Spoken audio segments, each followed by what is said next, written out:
नमस्कार दोस्तों, welcome back to your own channel Wealth Saga. Generally लोगों के साथ प्रॉब्लम्स होती हैं दो। नंबर वन, या तो उनको प्राइस एक्शन स्ट्रैटेजी के बारे में कुछ मालूम नहीं होता है, नंबर वन। या तो अगर मालूम होता है तो सही समय पर एंट्री और सही समय पर एग्जिट करना वो नहीं जानते हैं। तो इन दोनों प्रॉब्लम्स का सोल्यूशन ये वीडियो है, बहुत ही इंपॉर्टेंट वीडियो है। इसमें आपको ये भी पता चलेगा प्राइस एक्शन स्ट्रैटेजी क्या होता है, कैसे उसको अप्लाई करें, प्लस सही समय पर सही एग्जिट और एंट्री कैसे करें। बहुत इंपॉर्टेंट वीडियो में आपको समझ में आएगा। चैनल को सब्सक्राइब नहीं किया, सब्सक्राइब करके बेल आइकन को प्रेस करें ताकि आपको रेगुलर अपडेट्स मिलते रहें। कुछ बेहतर सीखना चाहते हैं रिफाइंड इन्फॉर्मेशन के लिए, consider joining as a member without wasting any further time. We will begin. दोस्तों, आपको मालूम है कि जब भी मैं एनालिसिस करता हूं तो मैं पिवट पॉइंट्स को बहुत ज़्यादा तवज्जो देता हूं। पिवट पॉइंट्स क्या होते हैं ये आई एम श्योर आपको पता होगा, नहीं पता है तो मेरा वीडियो है उसको जाके देख सकते हैं। मैंने आज टेलीग्राम चैनल पे भी ये वीडियो पहले डाल दिया था ताकि आप उसको रिवाइज कर लें। मैं आज बात करने जा रहा हूँ सेंट्रल पिवट रेंज में। ये लेटेस्ट एक फीचर इंट्रोड्यूस किया गया है ज़ेरोधा में। बहुत ही इंपॉर्टेंट पैरामीटर होता है, अगर आप नहीं जानते हैं इसके बारे में तो इसके बारे में पूरी चीज़ें क्लियर होंगी। बहुत ही इंपॉर्टेंट पैरामीटर होता है, कैसे लगाते हैं, कैसे यूज़ करते हैं। समहाउ मैं इसको बहुत इंपॉर्टेंट तरीके से, अच्छे तरीके से यूज़ करता हूँ, इसीलिए आपको रिकमेंड कर रहा हूँ। दोस्तों, जो चीज़ मैं यूज़ नहीं करता हूँ वो मैं कभी रिकमेंड करता नहीं हूँ। मेरी ये बेसिक फिलॉसफी, बेसिक प्रिंसिपल है। तो ये फीचर आपको ज़ेरोधा मिलेगा। ज़ेरोधा में अगर आपने अकाउंट नहीं खोला है तो आप रियली में बहुत इंपॉर्टेंट चीज़ें मिस कर रहे हैं। इमीडिएटली अकाउंट खोल लें ताकि आपको रेगुलर एनालिसिस में बहुत मदद मिलेगी। तो इस वीडियो में हम सीखने क्या वाले हैं, इस वीडियो में हम लोग सीखने वाले हैं कि सीपीआर क्या होता है, पिवट पॉइंट और सीपीआर में डिफरेंस क्या होता है, भाई यूजेस इसके कैसे यूज कर सकते हैं। लाइव चार्ट पे भी एग्जांपल से बताऊंगा, सारी चीज़ें दूध का दूध पानी का पानी हो जाएंगी। प्लस मेरे प्रो टिप्स तो आपको पता ही चलेंगे। इतने इंपॉर्टेंट वीडियो में दोस्तों अभी तक आप लाइक करना भूल गए। मेरे को मालूम है आप लोग लाइक इसलिए नहीं करते हैं कि आप लाइक करना नहीं चाहते हैं, आप भूल जाते हैं। तो स्मैश करें लाइक बटन ताकि एक मोटिवेशन मिलता है जब मैं आपके लिए इतनी मेहनत करता हूँ। At least I expect this from you all. तो स्मैश करें लाइक बटन, जिससे कि मुझे लगेगा कि आपको मेरा वीडियो पसंद आया, क्योंकि by the end of the video I am sure आप भावनाओं में बह जाएंगे और लाइक करना ही भूल जाएंगे। तो स्मैश करें like button. Without wasting any further time we will begin. पहले समझते हैं भाई सीपीआर क्या होता है, लेकिन सीपीआर से पहले एक बार क्विक रिव्यू कर लेते हैं पिवट पॉइंट का। पिवट पॉइंट क्या होता है? पिवट पॉइंट जैसे कि नाम बता रहा है, ये एक पॉइंट है। पॉइंट है जो कि पिवट की तरह काम करता है। वहां से चीजें रिवॉल्व हो जाती हैं, वहां से चीजें एक एक टर्न ले लेती है, यू टर्न ले लेती है, उसे बोलते हैं पिवट पॉइंट। उस जगह को बोलते हैं पिवट पॉइंट जहां से चीजें रिवॉल्व हो जाती है। अब वो चीज स्टॉक में भी होता है। यहां से अगर स्टॉक ऊपर जा रहा है तो ये हो गया इसका पिवट पॉइंट। अब इस पिवट पॉइंट को कैसे पता करें? बहुत ही सिंपल तरीका है, और यहीं से वो स्टॉक हो सकता है, यहाँ से वो रेजिस्टेंस लेकर के वापस भी हो सकता है। तो ये वो पॉइंट होते हैं जो कि इंपॉर्टेंट होते हैं, इनको बोलते हैं पिवट पॉइंट्स। ये एक रेडीमेड सपोर्ट एंड रेजिस्टेंस होते हैं, और होते इनके कैलकुलेशन कैसे होता है वो भी समझ लेते हैं। लेकिन उससे पहले एक बार जान लेते हैं सीपीआर की डेफिनेशन क्या है। सीपीआर जैसा कि नाम आपको बता रहा है, सेंट्रल पिवट रेंज, ठीक है। तो ये एक इंडिकेटर है, बहुत ही जबरदस्त इंडिकेटर होता है, लीडिंग इंडिकेटर होता है, जो कि आपको स्टॉक में एक रेंज बताता है। अब वो रेंज क्या क्या बताता है, कैसे बताता है, उसको भी समझ लेंगे। लेकिन ये वो रेंज होती है जिसके जो कि सेंट्रल पिवट के अराउंड बनती है। बात समझ में आ रही है? अभी आपको ये थोड़ा सा इंग्लिश लग रहा होगा, अभी आपको चार्ट पे समझाऊंगा, बड़ा मजा आएगा आपको सीखने में। भाई ये लीडिंग इंडिकेटर है, क्यों? क्योंकि मैंने आपको बताया सेंट्रल पिवट पॉइंट किससे बनता है। सेंट्रल पिवट पॉइंट बनता है average of previous day high, low and close. अगर आप पिछले डे का या फिर पिछले महीने का, जैसा भी आपने कैंडल लगा रखा है, हाई, लो और क्लोज को ऐड करेंगे, H L C divided by H plus L plus C divided by 3 करेंगे तो आएगा pivot point, central pivot point. तो इसके अराउंड का जो जोन होता है उसको बोलते हैं सेंट्रल पिवट रेंज। समझ में आ जाएगा आपको, डोंट वरी। और ये बेस्ट कंबाइन तब करता है जब इसको किसी एक और लीडिंग इंडिकेटर के साथ में यूज करते हैं। फॉर एग्जांपल लीडिंग इंडिकेटर और क्या क्या है? Pivot point and weekly CPR. बात समझ में आ गई? वीकली सीपीआर को मैं इस वीडियो में आपको वीवैप और वीकली सीपीआर को बाद में बताऊंगा। मैं अभी आपको बताऊंगा सीपीआर प्लस पिवट पॉइंट की मदद से कैसे आप बम्पर ट्रेड ले सकते हैं। तो एक चीज़ तो आपको क्लियर हो गई कि सीपीआर क्या होता है। सीपीआर से पहले सीपीपी क्या होता है, सेंट्रल पिवट पॉइंट। मैंने आपको बताया सीपीआर क्या होता है, एक लाइन होती है जिसको बोलते हैं सेंट्रल पिवट पॉइंट। इसके ऊपर और नीचे का एक जोन होता है जिसको बोलते हैं central pivot range. Basically upper इसका सेंट्रल पिवट पॉइंट का टॉप होता है, सेंट्रल पिवट पॉइंट का बॉटम होता है। तो ये रेंज का टॉप है और ये रेंज का बॉटम है। तो इस रेंज में आके स्टॉक मूवमेंट शुरू कर देता है। अगर बाई चांस वो बियरिश स्टॉक है तो यहाँ से आकर के वो अपना एक बुलिश मोमेंटम ले सकता है। अगर वो बुलिश स्टॉक था तो यहाँ पर आकर के एक बार बियरिश हो सकता है। तो ये एक रेंज है जहाँ पर उसका टर्न अराउंड हो जाता है। कैसे दिखता है उसको पहले देख लेते हैं। तो ये है सेंट्रल पिवट रेंज। बेसिकली लगाते कैसे हैं, तो यहाँ पर आप देख सकते हैं ज़ेरोधा में, मैंने आपको बताया ज़ेरोधा का फीचर है। तो आपको ज़ेरोधा में जाना होगा। ये ज़ेरोधा में दोस्तों मैं समहाउ ज़ेरोधा के चार्ट्स को काफ़ी पसंद करता हूँ, ईजी टू यूज़ होते हैं, मैं पर्सनली यूज़ करता हूँ। इसीलिए आपको रिकमेंड कर रहा हूँ कि अगर आपने ज़ेरोधा में अकाउंट नहीं खोला है, link is right there in the description. उसके अलावा भी आपके पास एक अकाउंट डेफिनेटली होना चाहिए, चाहे वो एलिस ब्लू हो, चाहे वो अपस्टॉक हो, क्योंकि कभी भी कोई बाई चांस टेक्निकल ग्लिचेस होती हैं तो you can make use of the opportunity miss नहीं होनी चाहिए। अकाउंट चाहे जो भी हो, तो आपके पास यू रिक्वायर एटलीस्ट 2 अकाउंट्स। सारे लिंक्स नीचे डिस्क्रिप्शन में भी हैं and in the pinned comment box भी हैं। You can make your choice and opt accordingly. तो ये है सेंट्रल पिवट रेंज। इसमें आप देखिए ये जो बीच वाली लाइन है इसको बोलते हैं सेंट्रल पिवट पॉइंट की लाइन। ऊपर वाला है सेंट्रल पिवट रेंज टॉप, ये है सेंट्रल पिवट रेंज बॉटम। लगाने का तरीका सिंपल, जैसा कि मैंने आपको बताया, आप स्टडीज में जाएंगे, लिखेंगे पिवट। जैसे ही आप यहाँ पर पिवट लिखेंगे आपके सामने खुल करके आ जाएगा। बेसिकली पिवट लिखेंगे तो 2 ऑप्शन आ जाएंगे, central pivot range and pivot point. आपको क्लिक किस पे करना है, सेंट्रल पिवट रेंज। जैसे ही आप सेंट्रल पिवट रेंज पे क्लिक करेंगे इस प्रकार का सेंट्रल पिवट रेंज लग जाएगा। अब ये तो आपको समझ में आ गया सेंट्रल पिवट रेंज दिखता कैसे है, बनता कैसे है, कैलकुलेशन क्या होता है, high plus low plus close divide by 3 से उसका उसका पॉइंट निकलता है। ये सारी चीज़ें आपको समझ में आ गई। अब उसको यूज कैसे करते हैं उसको चार्ट पे समझते हैं।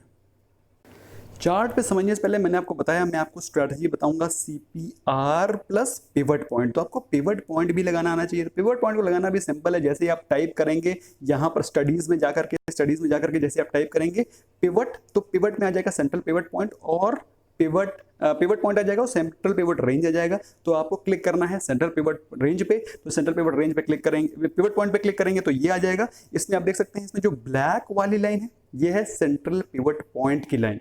इसके नीचे होते हैं सपोर्ट्स। तो इसके नीचे जैसे ये वाला देख लेते हैं हम लोग। तो इसमें आप देख सकते हैं बीच में जो ब्लैक लाइन है ये है सेंट्रल पिवट पॉइंट। इसके नीचे सपोर्ट नंबर 1, दूसरी ग्रीन लाइन है सपोर्ट नंबर 2, तीसरी वाली ग्रीन लाइन है सपोर्ट नंबर 3। बात समझ में आ गई।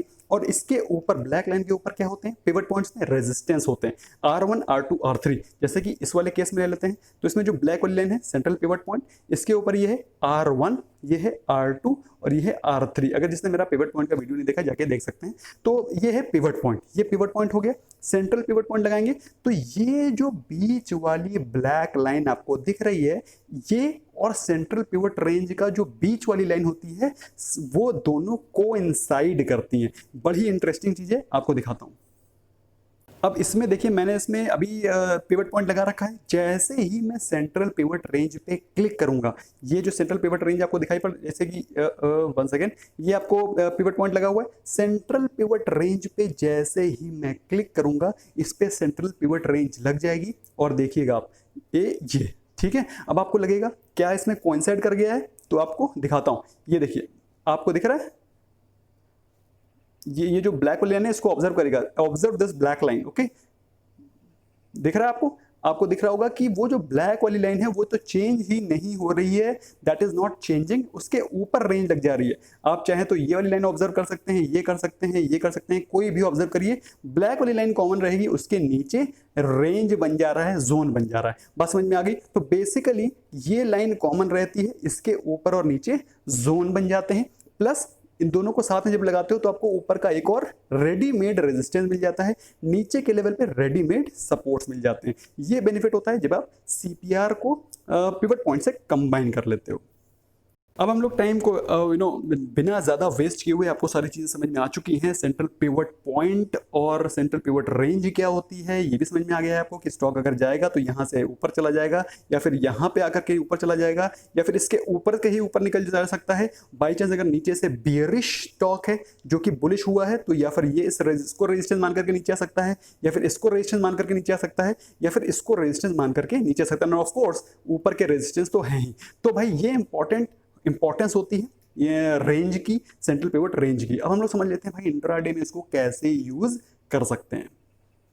तो इंट्राडे में यूज करने के लिए पहले तो कुछ इंपॉर्टेंट रूल्स हैं। नंबर 1, सेंट्रल अगर आप बाय कर रहे हैं, अगर आप बुलिश ट्रेड ले रहे हैं, बाय करना चाह रहे हैं स्टॉक को, तो क्या क्या कंडीशन होनी चाहिए? Central pivot range should be narrow. बात समझ में आ रही है?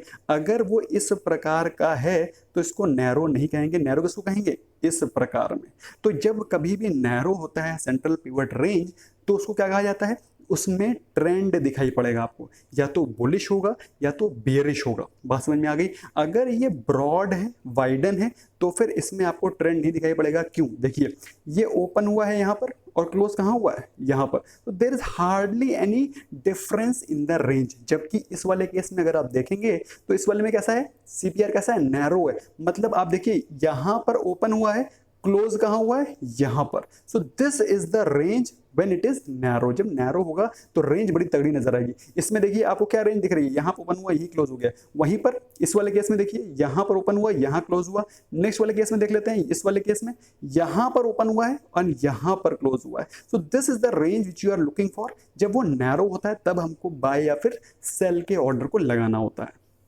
तो ये तो पहली चीज क्लियर हो गई है। Central pivot point should be above the previous central pivot point. कहने का मतलब क्या है? जब आप बाय ले रहे हैं तो पिछला वाला जो सेंट्रल पिवट पॉइंट है, ये पिछला सेंट्रल पिवट पॉइंट है कि नहीं? ये अब की बार वाला है, तो ये तो इसके नीचे है। तो क्या आप बाय ट्रेड लेंगे? यहाँ पर बाय ट्रेड नहीं लेंगे। अगर आप स्विंग ट्रेडर हैं तो यहाँ पर बाय ट्रेड नहीं लेंगे, यहाँ पर आप सेल ट्रेड लेंगे, क्योंकि ये नीचे बन रहा है ना।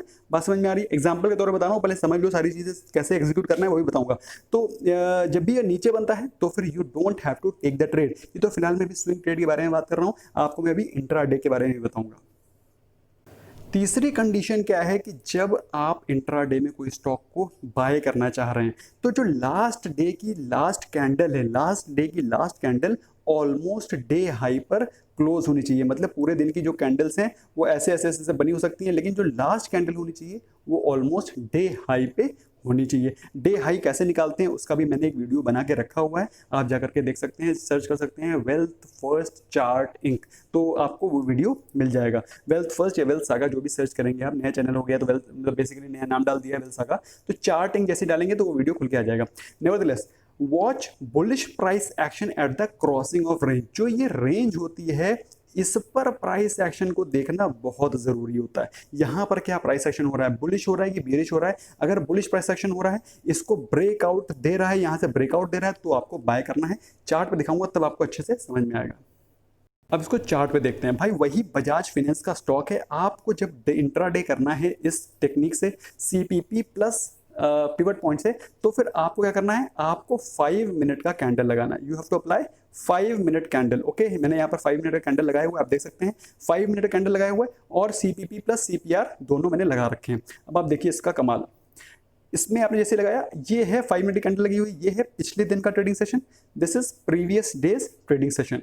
ओके, अब पिछले दिन में जो स्टॉक ने मूवमेंट दिखाया, यहां से स्टॉक मूव करना शुरू हुआ है। अब आप देख सकते हैं पिछले दिन उसने स्टॉक ने ऑलमोस्ट डे हाई पर क्लोज हुआ है, ऑलमोस्ट डे हाई पर क्लोज हुआ है। बात समझ में आ रही है?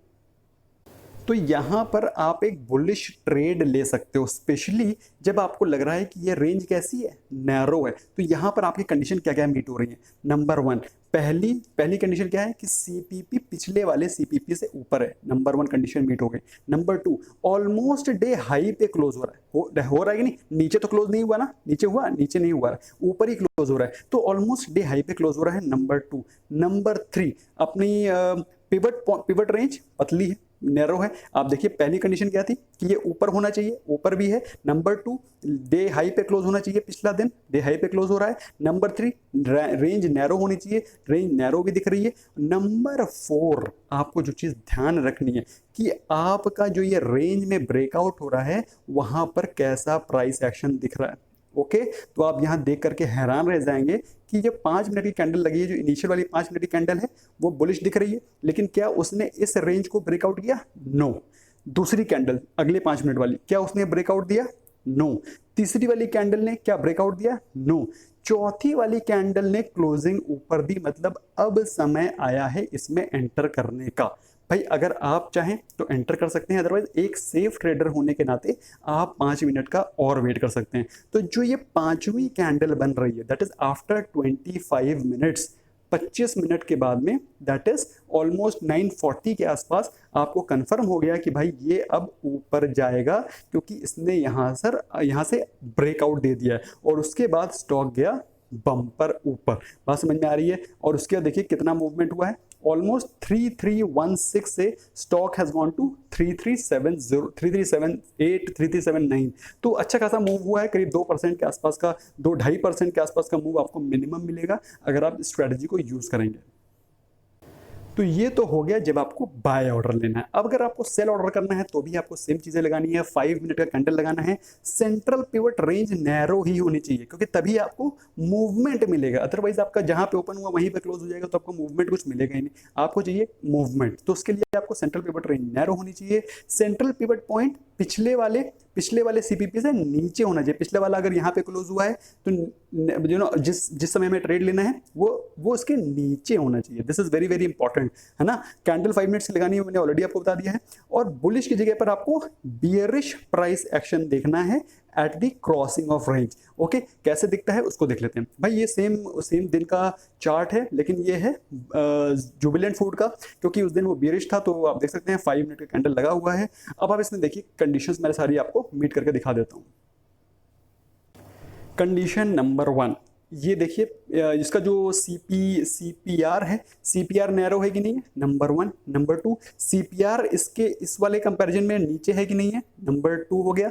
नंबर 3, आप देखिए इसका जो क्लोज है वो यहाँ पर ओपन हुआ था, यहाँ पर क्लोज हुआ, तो पिछले वाले प्राइस एक्शन से, मतलब पिछले वाले ओपनिंग से नीचे ही क्लोज हुआ है, विच इज ऑलमोस्ट डे लो। बिल्कुल डे लो पे होता तो मजा ही आ जाता, लेकिन वो ऑलमोस्ट डे लो, इससे ऊपर क्लोज नहीं हुआ है। तो ये तीसरी कंडीशन मीट हो गई। चौथी कंडीशन जो आपको मीट करनी है,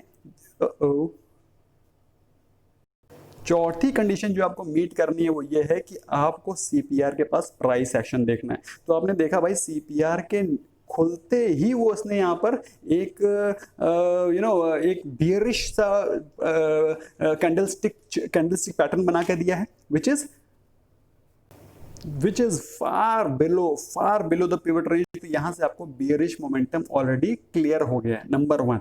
इसके अलावा देखिए दोस्तों, जो चीज इंपॉर्टेंट है कि वो यहां से अब आपको एंट्री तो पता चल गई, यहां से मैं सेल कर सकता हूं, एग्जिट कब करना है। तो ये इसका नया सपोर्ट लेवल 1 है, ठीक है। यहां पर अगर आप चाहें तो जो सेफ ट्रेडर्स हैं वो यहां पर बुक कर सकते हैं। क्यों? क्योंकि यहां से प्राइस ऊपर जा सकता है, because this is support number 1। बात समझ में आई? फिर यहां से हो सकता है चाहे भले ही वापस आ जाए, लेकिन ये एक इंपॉर्टेंट सपोर्ट है। जो सेफ ट्रेडर्स हैं वो यहां से अगर एंटर कर रहे हैं तो यहां पर एग्जिट कर सकते हैं, क्योंकि आप देखिए यहां पर जैसे वो पहुंचा उसने यहां पर ऊपर जंप करने की कोशिश करी। लेकिन अगर आप फिर से स्मार्ट ट्रेडर हैं तो यहां पर आप फिर से प्राइस एक्शन देखोगे और आपको यहां क्लियर कट दिखाई पड़ेगा कि एक बियरिश मारा बुजू काइंड ऑफ कैंडल्स बन रही है। बल्कि आप देखिए 1 2 3 clear cut bearish price action दिख रहा है आपको हर 5 मिनट्स में। तो यहां पर आपको क्या करना है, जैसे ही इसके नीचे क्लोज हुआ है इसका मतलब ये ब्रेकआउट हो चुका है और यहां पे आपको सेल करना है। उसके बाद देखिए यहां से यहां तक आपको मोमेंटम मिलेगा। जैसे ही ये S2 आया और देखिए यहां पर कंसोलिडेशन का मतलब समझ रहे हैं, ये एक सपोर्ट ले रहा है। तो ये जो लेवल्स होते हैं ये एक बहुत इंपॉर्टेंट सपोर्ट लेवल्स होते हैं जिसको कि मार्केट रिस्पेक्ट करती है। तो आप देख सकते हैं यहां पर इसको सपोर्ट मिला, लेकिन अनफॉर्चुनेटली इसने इसको भी यहां तोड़ा। तो आप चाहें तो यहां पर भी इसको सेल कर सकते हैं और उसके बाद आपको नेक्स्ट सपोर्ट मिलेगा यहां पर। और आप देख सकते हैं यहां से स्टॉक सीधे टूटता हुआ चला आया and there after it has consolidated over here. जब तक इसको तोड़ नहीं पाएगा, ये है S3, जब तक इसको तोड़ेगा नहीं तब तक वो ऊपर जाएगा नहीं और इसकी लेवल पे वो कंसोलिडेट करता रहा। अगर वो यहाँ से ब्रेकआउट दिखाता तो शायद ऊपर भी जाता, but it has not broken this support level. तो दोस्तों आई एम श्योर आपको ये चीज समझ में आ गई होगी कि सपोर्ट एंड रेजिस्टेंस को कैसे यूज करते हैं। तो जो मेरी प्रो टिप्स जो मैंने बीच में आपको बताई हैं वो सारी की सारी याद रखना है। जो चीज़ सबसे इंपॉर्टेंट है वो ये है कि सीपीआर अगर वाइड है उस दिन ही आपको ट्रेड लेना है। और अगर आप ऑप्शन बाइंग और सेलिंग करते हैं, अगर आपको सीपीआर वाइड दिख रहा है तो उस दिन आपको ऑप्शन सेलिंग करने की स्ट्रैटेजी रखनी चाहिए, क्योंकि उस दिन प्रीमियम डिके होगा, स्टॉक में कोई मूवमेंट नहीं होगा। अगर सीपीआर नैरो है तो उस दिन आपको स्टॉक में बाइंग ही करनी है, क्योंकि स्टॉक उस दिन ट्रेंडिंग रहेगा। उस दिन ऑप्शन सेलिंग करके मत बैठ जाना। अब दोस्तों इसको अपने फ्रेंड्स के साथ शेयर करो भाई, डिस्कस करो। अभी तक लाइक नहीं किया तो लाइक करो, क्योंकि ये बहुत इंपॉर्टेंट वीडियो है, शेयर करना बहुत ज़रूरी है। और नीचे कमेंट सेक्शन में ये लिख करके पक्का बताना है कि भाई आपका फेवरेट इंडिकेटर कौन सा है जिसको कि आप प्राइस एक्शन में यूज़ करते हो, और अगर नहीं यूज़ करते हो तो भी लिख के बताना है, ठीक है। कि मैं प्राइस एक्शन में कोई इंडिकेटर यूज़ नहीं करता हूँ, सिर्फ कैंडल स्टिक के मेथड से ही इससे ट्रेड लेता हूँ। लेट मी नो अगर आपको कोई फेवरेट इंडिकेटर है जिसपे कि आप और ज़्यादा वीडियोज़ चाहते हैं, let me know in the comment section. And of course please do not forget to like the video and share with your friends, क्योंकि जितना आप शेयर करेंगे उतनी ही ब्लेसिंग्स आपको मिलेंगे, because this is a very very important and powerful video according to me. मैंने अपनी तरफ से तो बेस्ट देने की कोशिश करी है। इसके अलावा भी सीपीआर की और भी बहुत सारी स्ट्रैटेजीज हैं जो कि मैं टाइमली डिस्कस करता रहूँगा। अगर आपको चाहिए तो कॉमेंट सेक्शन में येस लिख करके प्लीज डू एक्नॉलेज कि you want more strategies on CPR. Thank you so much for watching friends, bye bye for now.